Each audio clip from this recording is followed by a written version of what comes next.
চিত্রগুপ্ত কিছুই লেখেনি। এটা কিন্তু উচিত নয় চিতু কাকু। ভালো মানুষ ভূত পেয়ে আপনি এরকম ঠকালেন। চুপ, বেটা। তুই চুপচাপ মরতে ফিরে যা, কোনো কথা বলবি না। শুধু নাটক, হ্যাঁ? তুই কোনোদিনও মানুষ হতে পারবি না যতদিন না ওই 170 বছর পূর্ণ হচ্ছে।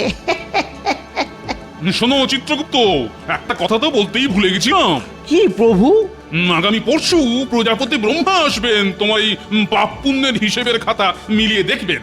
তুমি একটু ওই হিসাব নিকেশ করে এই দুদিন একটু ঠিকঠাক মিলিয়ে রেখো, কেমন? যথাজ্ঞা প্রভু।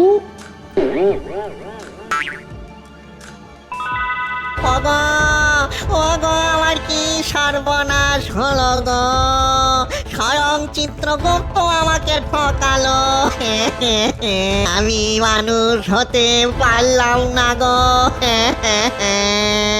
আমার কত আশা ছিল মানুষ হব, এখন সব হতাশা হয়ে গেল গো। মিষ্টি তো দূর, বাতাসাও খেতে পারবো না গো।